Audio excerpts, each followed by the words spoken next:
When a brazen upstart from the East Coast tries to muscle in on your turf, poach your talent, and erase your legacy, what's a proud and seasoned wrestling promoter to do? You can bet your bottom dollar that Vern Gagne, the old champ, won't take it lying down. He'll stop at nothing to protect his empire and prove that his Minnesota pride is still the gold standard. Vern's response to Vince McMahon's aggressive expansion, a bold counter move that will shake the very foundations of the wrestling world.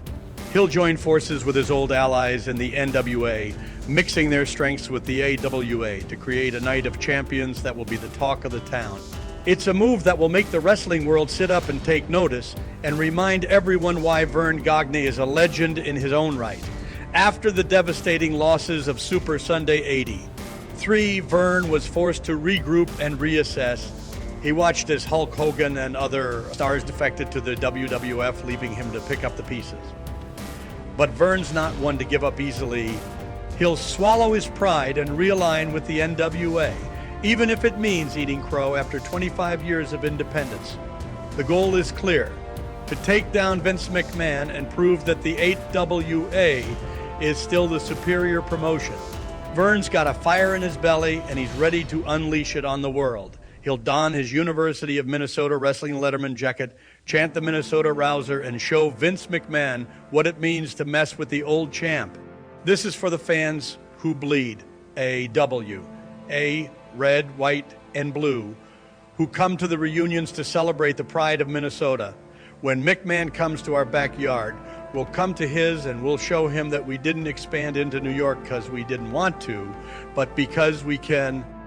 As Vern struggles to regain his footing after the devastating losses of Super Sunday '83, he sets his sights on the biggest prize of all. Comiskey Park, the former home of the Chicago White Sox.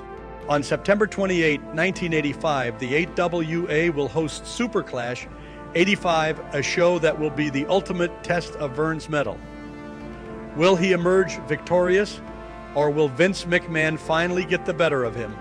One thing's for sure: only one man can be the king of the wrestling world, and Vern Gagne is determined to wear that crown. A staggering 21,000 fans packed the venue, generating a whopping $288,000 in revenue. But beneath the surface, a brewing storm threatened to disrupt the fragile harmony among promoters. The elephant in the room was Vince McMahon, a looming presence that sent shivers down the spines of his competitors. Yet, instead of banding together to counter his influence, they chose to dig in their heels, refusing to yield an inch. The event itself was a visual spectacle, featuring a diverse lineup of wrestling legends. The AWA regulars shared the stage with Kerry Von Erich, Giant Baba, Harley Race, Ric Flair, and Magnum TA, creating a surreal atmosphere that felt like an alternate wrestling universe. The presence of future WWF stars Razor Ramon and Mr. Perfect only added to the intrigue. But amidst the excitement, a peculiar omission stood out. Superclash '85 was nowhere to be found on Peacock, the streaming platform. The only available copies were scattered across YouTube, bearing the watermark of We 24/7. As I delved deeper into the production, I couldn't help but wonder if it was ever released on home video. The choppy editing and disjointed flow suggested that it might have been. Further research revealed that Superclash 1 was indeed released by USA Sports Video, with cover art easily accessible online. It seemed that the company had cherry-picked matches from their monsters of the Matt VHS series, creating a haphazard collection of bouts. The decision to place Flair and Magnum TA in the final match was likely a marketing ploy, capitalizing on Flair's massive popularity in 1985 by ending the show with a bang. They hoped to make the tape more appealing to fans. The Martel and Hansen match, on the other hand, felt like a desperate attempt to milk the hype for another payday. The event's biggest flaw was its relentless pace, with match after match unfolding without any respite. The lack of filler content made it a grueling watch, despite the high-octane action. The unique venue setup, with seats on the grass and a sprawling baseball stadium, was a refreshing change of pace. reminiscent of the WWF's Shea Stadium shows from the early 80s. However, the nagging issue of the venue appearing 75% empty undermined the entire production. When presented in such a manner, the impressive attendance numbers became an afterthought. It's mind-boggling how they botched the seating arrangement. They should pack the bleachers and main stands with at least 4 sections of fans. You see, with wrestling, you can get away with a lot of floor seats since they're already elevated, giving the illusion of a more intimate experience. But instead, they left a vast, empty chasm between the ring and the crowd, making it impossible for the energy to resonate. It was like trying to ignite a fire in a vacuum. And don't even get me started on the ancient sound equipment, which made it a struggle to capture the crowd's enthusiasm. The result was a lackluster atmosphere, despite the event's success on paper. It was a stadium show that looked more like a ghost town than a sold-out extravaganza. But hey, the numbers didn't lie. $200,000 and a $300,000 gate in 1985 was a major deal, of course. Hulk Hogan's departure from the American Wrestling Association was the beginning of the end, but Vern's brand still managed to draw in the crowds. Enter Sergeant Slaughter, the real American hero who brought a much-needed boost to the AWA. Rumor has it that Vern snagged a sweet 75% cut of Slaughter's G.I. Joe royalties. It's no secret that Slaughter left the WWF over a dispute about those very same rights. So the AWA was more than happy to let him hawk his G.I. Joe gear on their TV shows. And then they brought in Vern Gagne for some cringe-worthy boot camp skits, complete with Slaughter putting Gagne through military drills while he's dressed like a reject from a bad 80s music video. I mean, what's with the Rambo getup? Did Vern give Gagne a $10 credit for the most awkward compliment ever? Despite the Sergeant Slaughter debacle, the AWA managed to secure a TV deal with the ESPN, which was eager to tap into the wrestling phenomenon. I guess they should have just rebranded themselves as EFSBN, Eastern Fake Sports Broadcasting Network, considering they air the Spelling Bee Championships like it's the World Series. But hey, at least they got a taste of that sweet, sweet fake money. The mid-'80s were a pivotal time for professional wrestling, with TBS and USA Network enjoying significant rating success with the Crockett's and Vince McMahon, respectively. This sparked a frenzy of interest from other networks, including ESPN, which was eager to get in on the action. After exploring a potential partnership with World Class, ESPN ultimately opted for a deal with World Class Championship, wrestling to air old matches, but not new content. As the search for a first-run product continued, ESPN narrowed its options down to the AWA and Mid-South Wrestling. In a surprising twist, the network chose the AWA, largely due to the recognizable name of Sergeant Slaughter, who was a mainstay of the promotion. This deal would prove to be a rare, bright spot for the AWA, which had struggled to turn a profit despite its vast territorial reach. The first AWA broadcast on ESPN debuted on August 27, 1985, just a month before the inaugural Superclash event. While it didn't quite match the impact of Jim Crockett Promotions' acquisition of Georgia Championship Wrestling on TBS, it did mark a significant milestone for the HDS WA, which had long been confined to regional exposure. However, the AWA's newfound national platform was short-lived, as Vince McMahon's WWF was in the midst of an aggressive expansion phase. The AWA struggled to create new stars and instead became a feeder system for the WWF, with talent using the promotion as a stepping stone to the bigger league. Vern Gagne, the AWA's owner, was slow to adapt to the emerging pay-per-view market, preferring to focus on traditional gate-driven events. This hesitation put the AWA at a significant disadvantage, as the WWF was quick to capitalize on the pay-per-view boom.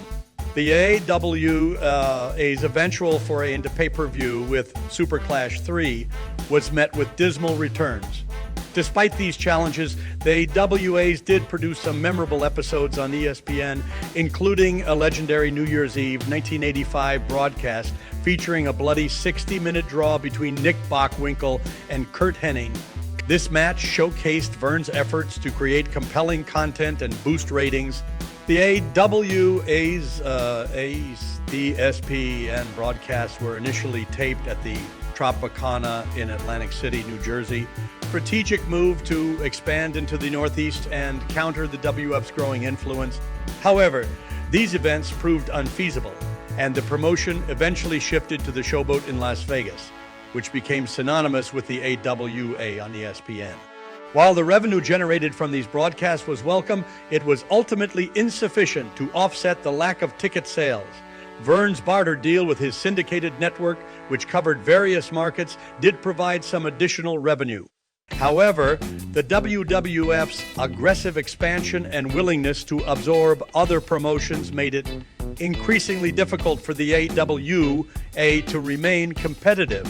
In a clever move, the AWA left blank spaces on their broadcasts, allowing affiliates to fill them with ads and pocket the revenue.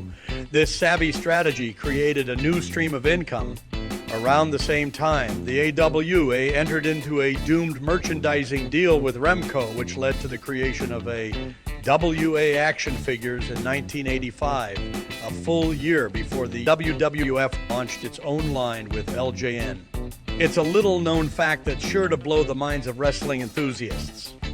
The AWA also hawked t-shirts on TV featuring their star wrestlers, but the wrestlers themselves didn't see a dime from these sales. One can only imagine the lawyer's delight in crafting those merchandising contracts.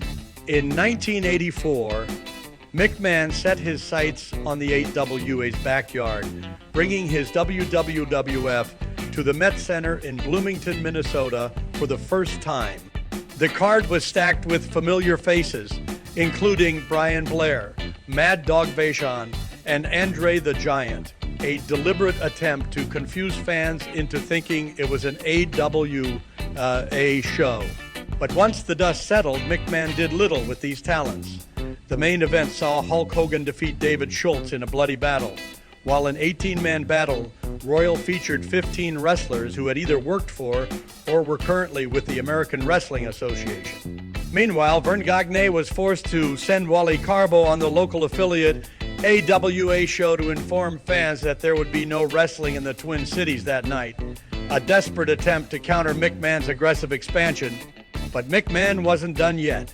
He booked the UIC Pavilion in Chicago, pitting Hulk Hogan against John Studd, and followed up with a series of shows that blurred the lines between the WWF and AWA. He even poached Gene Okerlund, the AWA's beloved ring announcer, and put him in the ring alongside Hogan and Gene Okerlund in a tag team match against George Steele and Mr. Fuji. The final nail in the coffin came on September 22, 1984, when Bobby the Brain Heenan debuted in Madison Square Garden, declaring his intention to manage Big John Studd in his quest to dethrone Hulk Hogan. It was a devastating blow to the AWA and one that would ultimately prove insurmountable. Vern Gagne's career takes a drastic turn when he swaps out Bobby Heenan, a mastermind of mayhem, for Sheik Adnan Al-Kaisi, a manager as useful as a bag of rotten fertilizer. The Sheik's heat is more like a stench, a noxious cloud that follows him everywhere.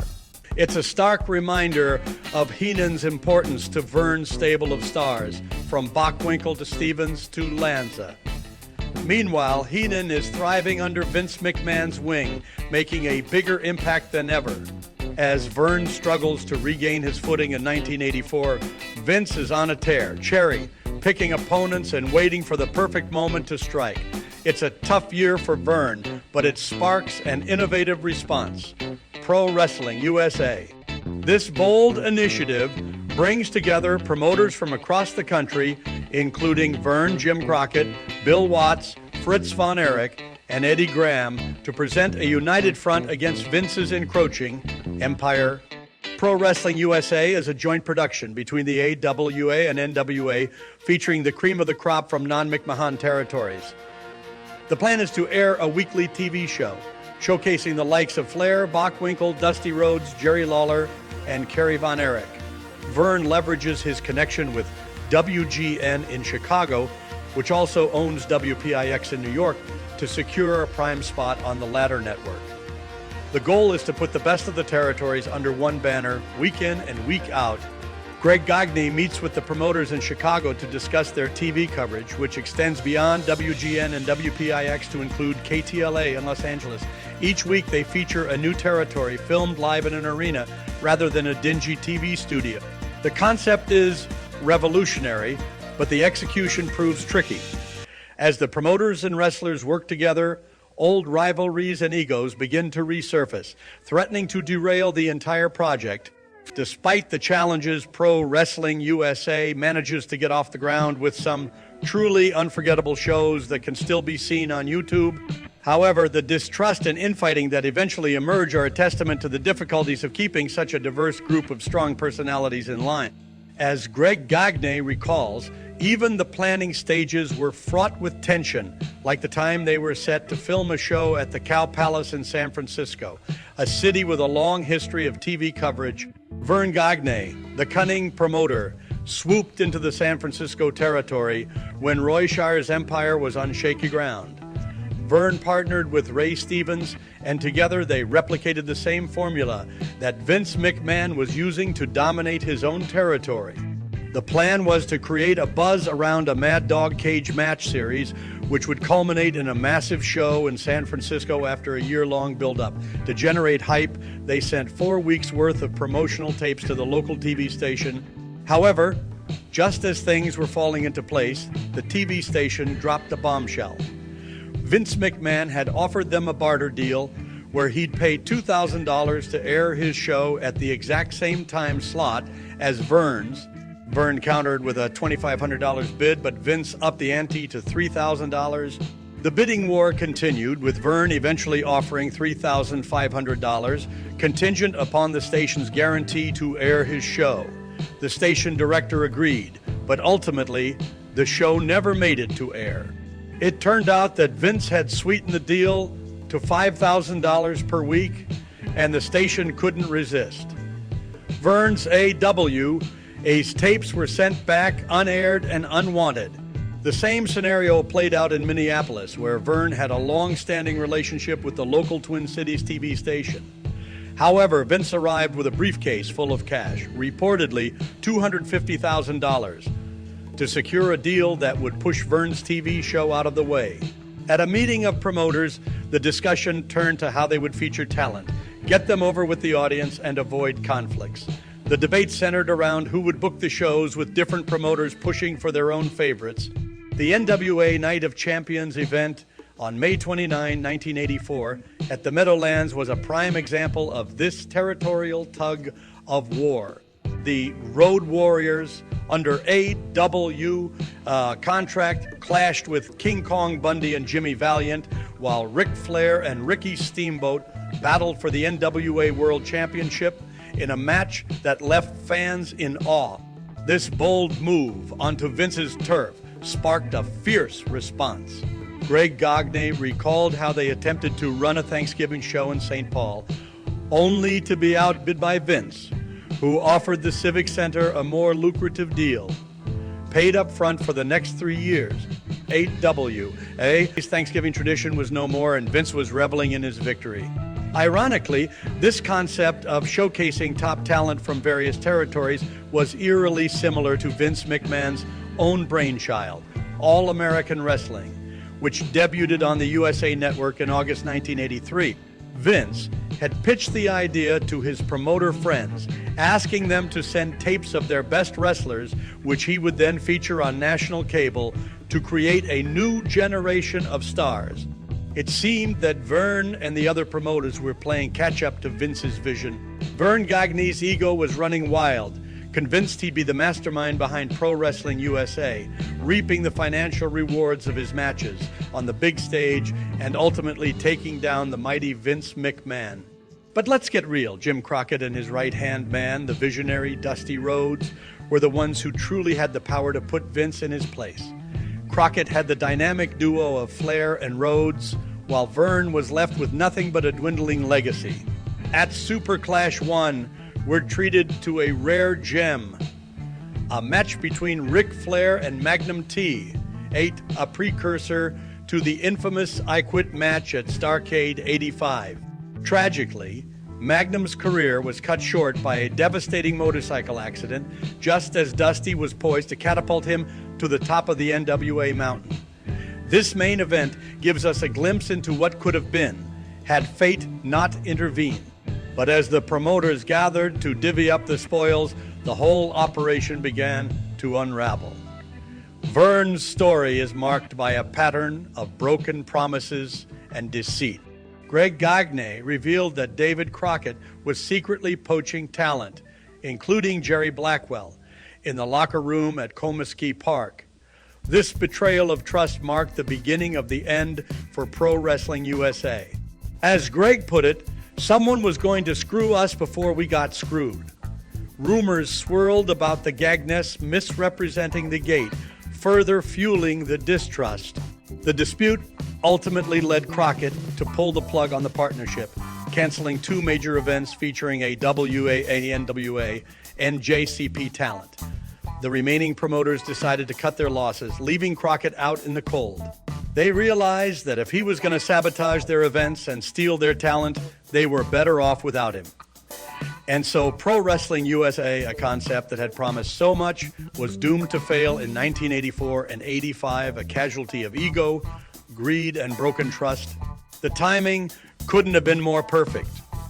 Rock and wrestling were on a collision course with MTV's coverage of the WWF's outrageous storylines and characters, including the iconic Cyndi Lauper and Wendy Richter feud. Meanwhile, Vern Gagne was trying to capitalize on this trend, but his attempts were misguided and lacked the same spark. It was as if he was stuck in a time warp, still clinging to the nostalgia of 1, 2, 3 o'clock and 4 o'clock rock. His American Wrestling Association promotion was grasping at straws, churning out gimmicks that felt like cheap imitations, such as the Mini Meister T ripoff that we'll get to later. On the other hand, the World-Class Championship Wrestling was experiencing a surge in popularity, thanks in part to its syndicated TV show, which reached far beyond its Dallas roots. The Christian Broadcasting Network had picked up the show, broadcasting it in Minneapolis, Chicago, and Boston, making the Von Erich brothers household names. In fact, Vince McMahon had even attempted to poach Kevin and Kerry Von Erich for WWF shows in Providence and New England. The connection between World Class and the WF was so strong that McMahon publicly referred to World Class as an affiliate. Kerry Von Erich's appearance at Superclash 1 was a natural fit, given the exposure he had received through World Class. The Von Erich brothers had become major players in the wrestling circuit, with stories of Vince McMahon trying to lure them away from World Class. Instead, they opted to stick with the NWA, which led to Kerry's historic victory over Ric Flair for the NWA Championship at Texas Stadium. The Road Warriors, who had been making waves in Georgia Championship Wrestling, were another major draw at Superclash 1. They had formed as a team, but were still finding their footing when they joined the HWA in 1984. It was in the WWF. They truly took off, defeating the legendary Crusher and Baron von Raschke for the Tag Team Championship. Their rock and roll style electrified the crowd, and it's clear that they were destined for bigger things. As Superclash 1 approached, it was evident that the Road Warriors were on their way out, bound for Jim Crockett Promotions, where they would go on to achieve even greater success, headlining Starrcade 86 night of the Skywalkers tag team match with the Midnight Express. In their wake, the AWA brought in Curt Hennig and Scott Hall as the new babyface tag team, followed by Doug Summers and Buddy Rose, and eventually the Rockers. Rick Martel, the WA champion, was a polarizing figure, with some fans in the AWA territories, like Milwaukee and Chicago, not entirely sold on his heartthrob persona. Despite his in-ring prowess and Nick Bockwinkel's high praise, Martel's championship reign failed to set the territory ablaze. which was a crucial factor in the HWA success. Meet Larry Nelson, the lovable yet hapless host of Superclash 1, who embodies the perfect storm of bumbling incompetence, nervous energy, and a dash of sleaze. Imagine a sweaty, anxious, and slightly inebriated mess who's always on the verge of a meltdown. This larger-than-life personality was the perfect fit for the AWA wrestling fraternity, where he indulged in his vices, including heavy drinking and cocaine use. Before his foray into the world of wrestling, Larry worked as a radio DJ for a Minneapolis rock station, where he concocted a plan to boost ratings by featuring wrestlers on his morning show. The idea was a hit, and soon WWF wrestlers were gracing the airwaves, albeit with some initial reservations about breaking kayfabe. The first guest, Bobby Heenan, was quick to put Larry in his place, but eventually AWA realized that Larry was savvy enough to let their characters shine, promoting ticket sales and upcoming matches. The show became a win for both the radio station and the AWA, with listeners calling in to interact with their favorite wrestlers. Then Gene Okerlund, a seasoned radio pro, entered the scene, bringing his marketing expertise to the table. He eventually took over the show, repurposing it as an infomercial for AWA's upcoming events. However, when Gene defected to the WWF, he returned to Larry's show, this time plugging the WWF's biggest stars to the loyal Minnesota listeners. WA, feeling threatened, pushed back, asking Larry to focus on their promotion. But Larry's radio manager had other plans, insisting that the show couldn't be a promotional arm for just one wrestling promotion. The result was a wild ride, with Larry stuck in the middle, trying to navigate the treacherous waters of professional wrestling politics. It was a time of excess debauchery and cutthroat competition, where the lines between reality and kayfabe were constantly blurred. Welcome to the world of Superclash 1, where Larry Nelson's antics will leave you questioning what's real and what's just a wild, drug-fueled fantasy. As the 8th UA's territorial reach expanded to Winnipeg, a new chapter unfolded in the wild and untamed world of professional wrestling. With TSN broadcasting their matches, the AWA needed a voice to resonate with the Canadian audience. Enter Larry Nelson, a seasoned announcer who would travel with the wrestlers, calling the action in Winnipeg while juggling his radio gigs. But little did the fans know, Larry's life on the road was a far cry from the wholesome image of a family-friendly sport. Behind the scenes, Larry reveled in the excesses of the wrestling lifestyle. He'd attend debauched parties, indulging in Canadian vices and getting drunk to the point of oblivion. The groupies who followed the wrestlers would often find their way to his hotel room, where the lines between consent and exploitation blurred. Larry would later boast about these encounters, painting himself as a king of the road, unapologetic and unrepentant. The monthly trips to Winnipeg became a ritual of hedonism, with the wrestlers and their entourages roaming the hotel halls in search of the next thrill. One infamous incident in the sauna would become the stuff of legend, with a cameraman capturing the depraved scene on film. It was a world where the boundaries between right and wrong were constantly blurred, and Larry Nelson was right in the thick of it. When they weren't on the road, AWA talent would converge on Cedars Edina, an apartment complex in Edina, Minnesota, where they'd live, train, and party together. It was a surreal existence, with Larry often holding court by the pool, regaling his fellow wrestlers with tales of his latest conquests. Even the complex's manager, who would eventually marry Sheik Adnan El Casey, wasn't immune to Larry's charm. As the AWAs go, to announcer, Larry would eventually land an interview at the Minneapolis studios, where he'd cut promos and interviews for every market in the territory. But Larry's preparation for these sessions was far from conventional. He'd often show up bleary-eyed, reeking of last night's scotch and cocaine binge. His bloodshot eyes would betray his unhealthy lifestyle, and he'd frequently sneak off to snort a line of coke to stay awake during takes. It was a vicious cycle, but one that Larry Nelson had grown accustomed to. In this world of excess, Larry was the ringmaster, orchestrating a life of unapologetic debauchery. His was a tale of the dark underbelly of professional wrestling, where the lines between reality and fantasy blurred, and the only rule was that there were no rules. For many in the American Wrestling Association, the real draw was the chance to witness Ric Flair's electrifying performance live and in person, having dominated the wrestling scene with Jim Crockett Promotions. Flair's presence was a rare treat for the 25,000-strong crowd. His match was a masterclass in athleticism and showmanship, leaving a lasting impression on all who witnessed it. As the night drew to a close, Ric Flair, the self-proclaimed nymphomaniac, embarked on a journey through Chicago's vibrant nightlife.